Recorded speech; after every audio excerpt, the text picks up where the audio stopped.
네, 진짜 D-1입니다. 최종 선거 판세 분석 예측해보는 시간인데요. 이강윤 한국사회여론조사연구소 고문님 나오셨습니다. 안녕하세요. 안녕하세요. 자, 우리 이 고문께서는 사전투표 하셨나요? 네, 했어요. 급한 마음에? 아니 뭐 요즘 사전 투표가 너무 일반화되고 편리하고 하니까 네네네. 주변에서 웬만하면 다들 사전 투표 하시던데요. 뭐 급하고 말 게 없죠. 네, 선거의 편의성이 높아지는 거는 뭐 국민들한테도 당연히 좋은 일이고 또 이렇게 여론조사라든가 이런 사회적 영역의 일을 하시는 분들한테도 좀 도움이 되죠. 그렇죠. 우선 뭐 참정권 확대 그리고 사실 투표는 하는 게 당연한 건데 이러저러한 이유로들 투표율이 그렇게 썩 높지는 못하잖아요. 특히 대선에 비해서 총선은 아직도 좀 낮은 편이고 그런 걸 생각하면 사전 투표는 도입된 게 참으로 잘 된 일이고 그리고 실제 비용도 많이 들어갑니다. 우리 세금 많이 쓰여요. 네, 그러니까 돈을 허투루 쓰지 않는다는 차원에서 참정권을 제대로 행사한다는 의미에서라도 더 널리 접근되어야 한다고 봅니다. 네, 참정권 말씀을 하시니까 이 투표율을 가지고 참 전략적으로 접근하는 게 한 번씩 참 표현이 그렇습니다. 미안할 때가 있어요, 그죠? 아전인수라고 봅니다. 네. 사실 어쨌든 뭐 참정권이라는 기본 권리의 입장에서 보면은 투표는 무조건 높은 게 좋은 거잖아요. 그렇죠. 네. 의무죠, 의무. 권리이자. 네. 투표하지 않으면서 정치에 대해서 불만하거나 뭘 제한하는 것 실은 이율배반이고 어불성설이지요. 네. 근데 뭐 완벽하게 의무와 일치되는 건 또 아니에요. 그렇게 이야기하기 좀 그런데. 네. 자, 사전투표가 이틀간 진행됐는데요. 31.3%로 역대 최고치입니다. 높은 투표율을 보고 이제 말씀하신 것처럼 아전인수로 해석을 하고 있는데 여야 어느 쪽에 유리할 것 같습니까? 그런 그런 접근법은 상당히 오래전 구식 패러다임 같고요. 어느 한쪽 때문에 이렇게 이번에 투표율이 상당히 높았지 않습니까? 그렇죠. 30% 넘겼으니까 물론 대선에 비해서는 조금 낮습니다만 어느 한 당이나 어느 특정 정파 지지자들만으로 이렇게 갑작스럽게 올라갈 수 있다고 보는 것은 저는 절대 동의하지 않습니다. 네. 투표 동인이 양측에 다 있는 것이고 그러니까 자신의 지지자들을 격려한다는 차원에서 정치적 레토릭으로 우리 쪽 지지자들이 좀 더 많이 왔을 것이다 라고 말할 수는 있겠지만 투표율이 이렇게 높으니까 어느 특정 정파에 유리하다 이건 절대 그렇지 않을 겁니다. 알겠습니다. 자, 제외 투표율도 62.8%다 이렇게 역대 최고다 이렇게 이야기를 했는데 일각에서는 실제로 전체 제외 국민들의 4.7%밖에 되지 않는다. 선관위가 과대 포장했다. 뭐 이렇게 이야기하는 쪽도 있습니다. 네. 그건 의도적으로 흠집내거나 폄하하는 말 같고요. 우리나라 밖에 계시는 우리 동포들 100명이라면 그중에 4.7명, 약 5명이 조금 안 되는 분만 투표에 참여했다 이런 얘기 같은데 네네. 제외 국민들 투표하는 것은 우리가 뭐 간편한 복장으로 200m, 몇백 미터 가서 사전 투표하는 것과는 정말 완전히 다르죠. 그분들은 심지어 몇 시간씩 몇백 킬로미터씩 운전하거나 비싼 돈 들여서 뭐 교통수단 이용해서 가거든요. 영사관이나 투표소에. 네네. 여기서 우리가 한 표 하는 것과는 정말 그 열의나 성의, 고국을 걱정하는 마음 이런 것들은 아마 비교하기 힘들 정도로 저는 숭고하다는 말까지 쓰고 싶어요. 그리고 우리 고국이 별 걱정할 것 없이 뭐 정치, 경제, 사회가 모두가 잘 돌아가면 그분들이 기회비용 들여가면서 그렇게 힘들게 하겠습니까? 정말 이런 것이 애국심이다 싶고 나가 있는 모든 분들의 겨우 5%도 채 안 되는 사람들만이 투표했다. 이거는 정말 그분들에 대한 예의가 아니고 그렇죠. 누군가가 이런 얘기를 했다면 이건 매우 악의적인 폄훼다. 이렇게 하면 안 되죠. 제외 국민의 투표 편의성을 높이는 제도를 제안을 했어야죠. 이렇게 표현할 것이 아니라 그런 생각이 듭니다. 초박빙 지역에 대한 이야기를 한번 해보겠습니다. 수도권의 이른바 이제 마용성, 마포, 용산, 성동, 그리고 이제 한강 벨트의 위쪽이라고 하는 강남 상구 이쪽은 늘 이제 우리가 이제 보수가 유리하다 이렇게 평가하던 곳인데요. 이번 선거에는 어떤 뭐 다른 전망이라든가 접전의 방향이 진보 쪽으로 조금 흐를 수도 있다. 뭐 그런 전망도 있는가요, 혹시나? 이번 선거 한 가지 가장 첫 번째 관통하는 이슈나 의제를 들라고 하면 역시 중간 평가, 정권 심판 뭐 이런 용어를 혼재해서 씁니다만 그런 게 아니겠는가 싶어요. 정권 심판 그러면 꼭 정치나 사회적 측면에서의 대결 이렇게 연상되는 게 일반적이긴 합니다만 심판에는 그것 못지않게 그러니까 불통과 독선과 이런 것에서 오는 답답함이나 국민들께서 화냈던 것 플러스 그에 못지않게 고물가, 고이자 체제가 지금 장기간 지속되고 있지 않습니까? 코로나 기간부터 포함해서 그것이 주는 하루하루 민생의 고통이 대단히 크죠. 더군다나 우리 사회가 극단적 양극화로 빠르게 심화되면서 허리라고 할 수 있는 이른바 중산층이 굉장히 많이 몰락해 있는 상태입니다. 그러니까 그만큼 경제적 압박을 받고 계시는 분들이 예전보다 훨씬 늘은 건데 물가가 아주 높고 의식주 기본 생존에 필요한 비용들이 아주 높지 않습니까? 이것은 실질 가처분 소득의 축소로 이어질 수밖에 없으니까 거기서 느끼는 고통 그리고 그것 때문에 이 정부 도대체 뭘 하고 있느냐 경제 사이드에서 무엇을 내놓고 있느냐에 대해서 나 독하게 한마디 해야겠다 야무지게 한마디 해서 좀 경고도 하고 혼도 내야겠다 이런 생각도 굉장히 많이 갖고 계실 거라고 봅니다. 어쨌거나 정권 중간평가 내지는 심판 여론 열기는 거의 전국적인 현상이라고 봅니다. 비단 마용성뿐만이 아니고요. 그러니까 지역적으로 보수색이 좀 더 강한 곳이 있고 진보색이 좀 더 강한 곳이 있다는 것은 우리가 뭐 다 아는 거지만 도도한 정권 심판 여론 그 열기 앞에서는 일단 그런 것도 좀 뒷전으로 미치는 게 아닌가. 물론 아직도 몇몇 지역에 따라서는 특정 지역의 정치적 정서가 강한 곳이 있기는 합니다.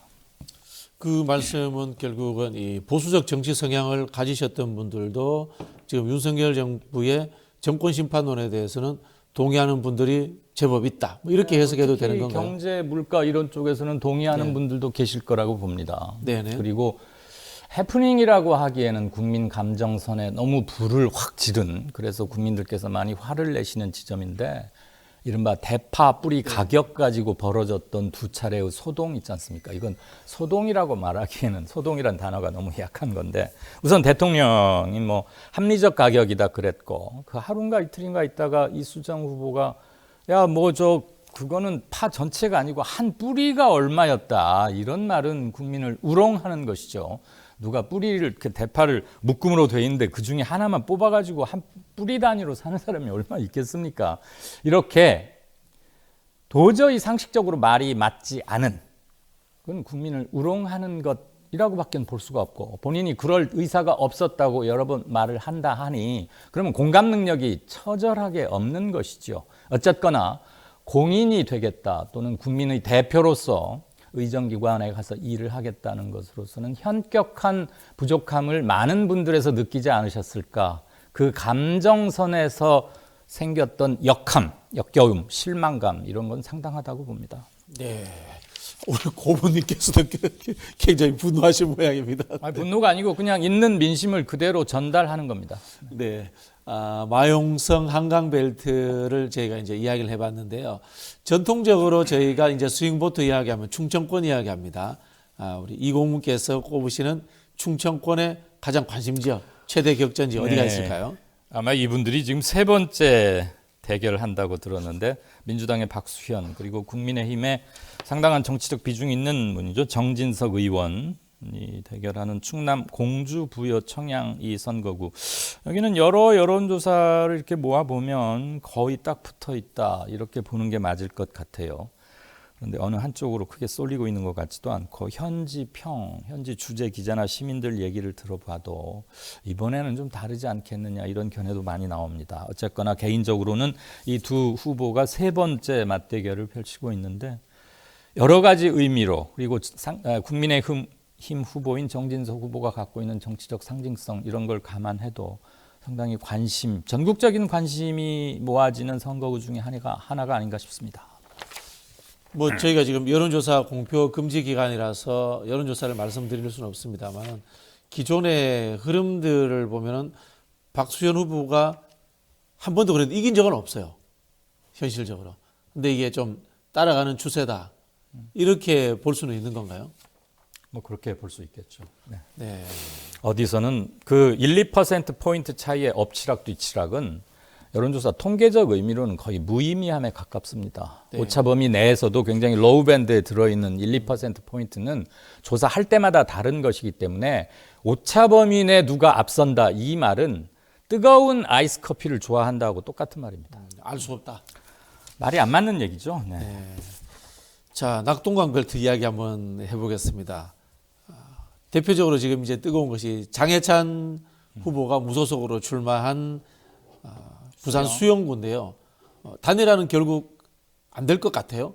이게 만약에 3파전으로 간다면 결과는 어떻게 예측해야 됩니까? 네.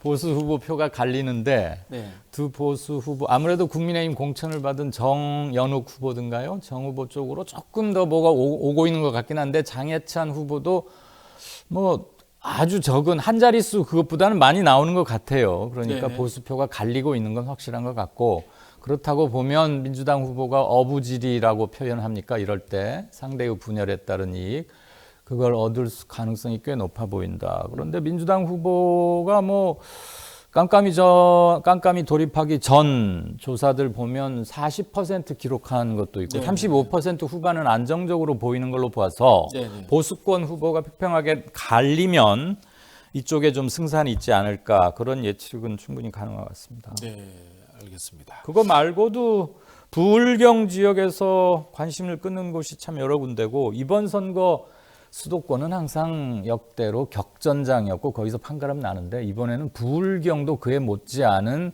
우리가 관심을 가질 수밖에 없고 양당도 굉장히 신경 쓰는 것 같아요.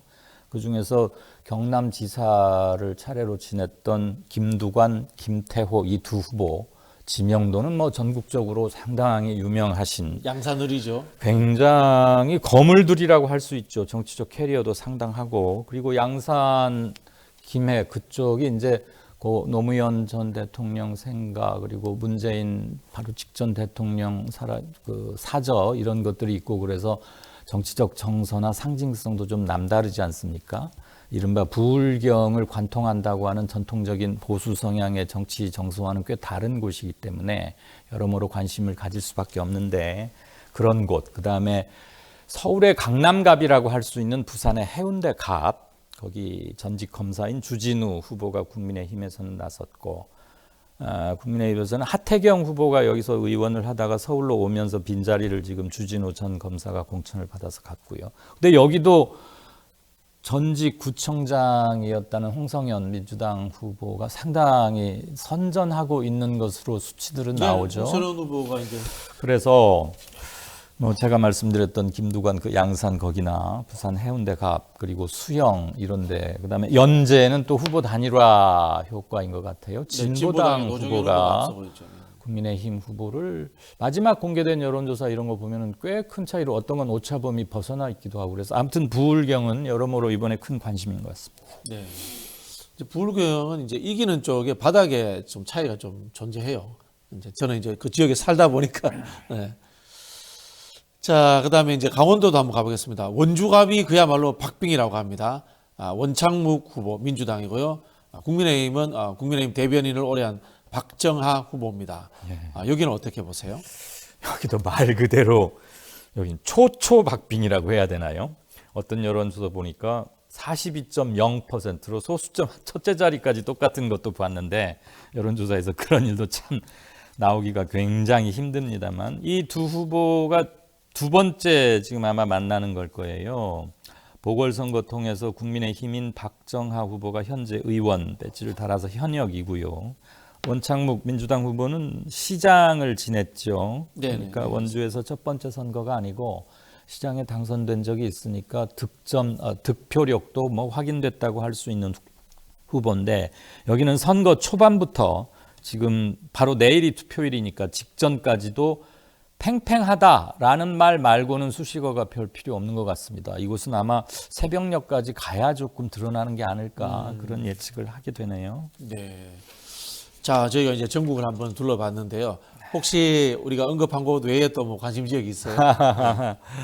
예, 서울에 몇 군데 하고 인천 한 군데쯤 얘기해 볼까 합니다. 우선 서울은 뭐 송파갑 여기는 TV조선인가에서 시사 프로 하던 네네네. 기자 출신의 박정훈 씨하고 민주당에서는 두 번째인가 세 번째 출마하는 조재희 후보가 네네네. 붙고 있는데 박정훈 후보는 첫 출전이고요. 송파갑은 뭐 아시다시피 흔히 말하는 강남 3구 보수 정당의 아성 이렇게들 표현하는 곳인데 송파갑에서 의외로 두 후보가 상당히 붙어 있다 이런 얘기들이 많이 나옵니다. 네네네. 민주당이 만약에 이곳을 이긴다면 이번 선거의 이변 중에 하나로 충분히 기록될 만하고요. 신문 기자로 치자면 작은 박스거리 하나는 충분히 되지 않을까 싶고 여기도 역시 까봐야 되는 것이고 또 하나는 이제 서울에 또 뭐 몇 군데 많이 있습니다. 언론들에서 하도 말을 하니까 나경원 후보가 출마한 동작을 이런 데를 이 코너에서까지도 또 언급하고 싶진 않은데 그런데도 물론 관심사죠. 또 하나는 뭐 이제 김두관, 나경원, 뭐 또 정진석 이런 분들 우리가 얘기한 이런 분들은 클 것자 거물이냐, 갈 것자 거물이 되느냐, 뭐 이렇게도 볼 수 있겠죠. 또 하나는 인천에서 윤상현 후보가 국힘 후보로 나섰고 민주당은 남영희 여성 후보인데 그곳이 연수을인가 그럴 겁니다 아마. 여기가 미추홀구. 동미추홀 을인가 동미추홀 보다. 을. 네, 연수을은 박찬대 나간 네네네. 거군요. 동미추홀 을군데 여기도 이 직전 4년 전에도 이 두 사람이 이렇게 대결을 했어요. 근데 그때 170몇 표인가? 네, 200표가 채 안 71표 됐습니다. 차이였습니다. 네네. 굉장히 적은 숫자죠. 네네. 예전에 뭐 하남인가 광주 어디서는 한겨레 기자 출신의 문학진 후보가 단 3표 차이로 지기도 해서 문세표라는 그런 뭐 통절한 별명도 생기긴 했습니다만 200표 이내 차면 정말 일장지간인 것인데 이번에 인천 지역 판세도 민주당이 전반적으로 좀 상당히 잘 나오고 있다 이런 얘기들이 그렇죠. 많잖아요. 그런데 또 윤상현 후보는 특정 정당의 잔발을 입지 않고 무소속으로 두 번이나 당선된 상당한 저력을 갖고 있는 사람이에요. 전국적 지명도도 있고 또 뭐 당내 대선 후보 경선에도 나섰고 그래서 뭐 이름값이다 뭐다는 어디 가서 좀 빠지기 싫어하는 후보고 당세로는 민주당이 굉장히 강한 면모를 좀 보여주고 있고 그리고 이전에도 너무 박빙의 차였기 때문에 네네. 이번에도 관심을 많이 가질 수가 없겠죠. 그리고 잠깐 말했던 연수을의 박찬대 후보와 상대 정 후보 네네. 거기도 지난번에 214표 차인가? 네네네. 250표가 채 안 됩니다. 그리고 이제 인천의 강남이라고 하죠. 예. 그래서 이 두 곳들은 뭐 많은 분들이 관심을 갖게 되실 것 같고요. 뭐 들리는 말로는 목동, 양천이 있는 갑을 그 중에 하나도 두 당이 꽤 붙어 있다 이런 말도 들리는데 거기는 엇갈리는 것도 나오고 붙어 있는 것도 나와서 여기를 뭐 원픽으로 꼽긴 뭐하지만 좀 사실 이번에 막판 결집이 이제 선거 때는 항용 막판 결집은 일어나지만 민주당 쪽 야권 성향이 좀 선 결집이 됐다면 위기 의식이 크게 작동된 보수권 지지자들은 조금 뒤에 시작된 건 확실한 것 같아요. 그래서 정말 최대로 결집이 딱 이루어지면 전통적인 보수 성향 분들이 좀 많았던 건 사실입니다. 우리 정치권에서. 그렇다고 보면은 끝까지 마음 놓지 못할 곳들이 많다. 그리고 제가 어제 민주당 김민석 의원 지금 상황실장인가를 맡고 있죠. 저녁 때 만났었는데 제가 그냥 아주 편하게 솔직하게 좀 답을 부탁한다 그러면서 물었는데 지금 국힘 민주 두 당이 공이 약 50곳 정도가 굉장히 붙어 있는 것으로도 보고 있다. 그 숫자는 일치하는 것 같아요.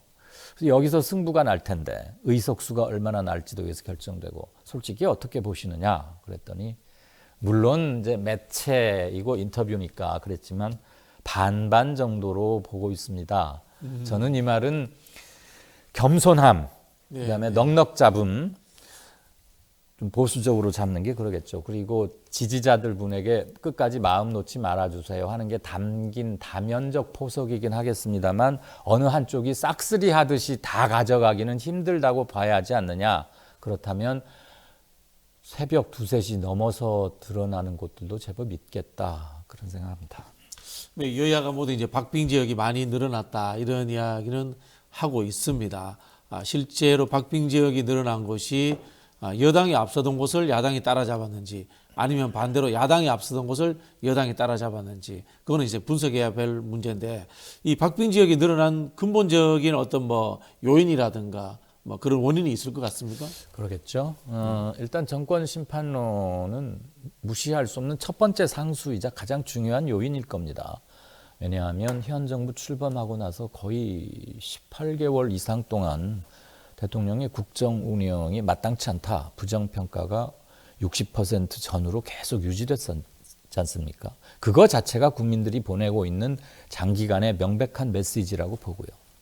선거 초반에 뭐 공천 국면 새 당들 출연하고 할 때 잠깐 그리고 한동훈 비대위원장 전면에 나서면서 윤과 이재명 대표 대결 양상이던 정권 심판론이 약간 커튼 뒤로 조금 숨거나 조금 가라앉는 듯한 양상이 일부 있었습니다만 조국 혁신당의 출연 그리고 용산과 국민의힘에서 나왔던 잇단 대형 악재 황상무 수석의 말도 안 되는 망언 그리고 호주 대사건을 둘러싼 석연찮음 또 막 급히 나갔다가 또 들어오고 지금 참 모양새가 아주 나쁘지 않습니까? 거기에 이른바 대파 이 얘기 이런 것들이 겹치면서 그리고 조국 혁신당이 기폭제 역할을 했죠.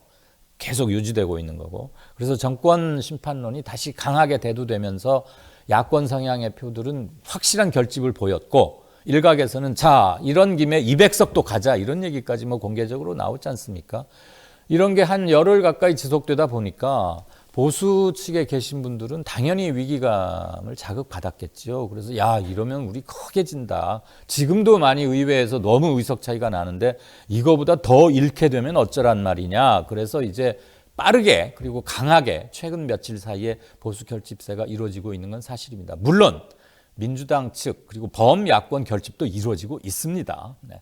그래서 누가 더 강하게 확실하게 응집력 강하게 결집하느냐를 정밀하고 정교하게 포착할 수 있는 수단은 사실 그렇게 마땅치는 않습니다.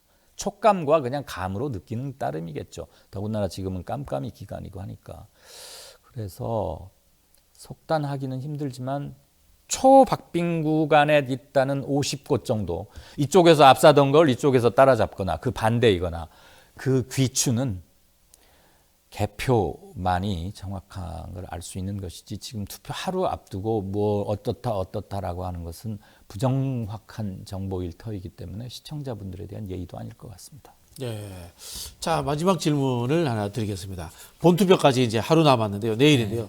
막판 표심의 변수가 있을까요? 크게 뭐 있을까요? 지금 서로들 긴장하고 조심 국면에 가 있으니까 이른바 망언 그런 건 잘 안 나오리라고 그건 없어야 하는 거고요. 그다음에 긴급 돌발 악재 또는 천재지변에 가까운 인력으로는 어떻게 할 수 없는 것들이 그건 항상 예고 없이 터지는 거니까 그걸 누가 예측할 수 있겠습니까? 그리고 혹시라도 일각에서 야 북한에서 또 있는 거 아니야? 국지전 이런 얘기도 가끔 하시는데 저는 가능성으로는 언제라도 떠올릴 수 있는 말이긴 하지만 과연 그럴까 싶기도 하고 웬만한 부품은 또 우리 시민들께서 현명하게 체크를 하시는 게 아닌가 그런 생각이 듭니다. 투표율이 꽤 중요하겠죠. 투표율이 중요하죠. 네, 투표율. 굳이 꼽자면 저는 투표율 어디까지 올라가느냐. 결국 투표율은 또 양측 지지자의 견고한 결집력의 다른 말일 수도 있을 테니까요. 네, 알겠습니다. 네, 감사합니다. 이제까지 이강윤 한국사회여론연구소 고문님이었습니다. 감사합니다. 고맙습니다.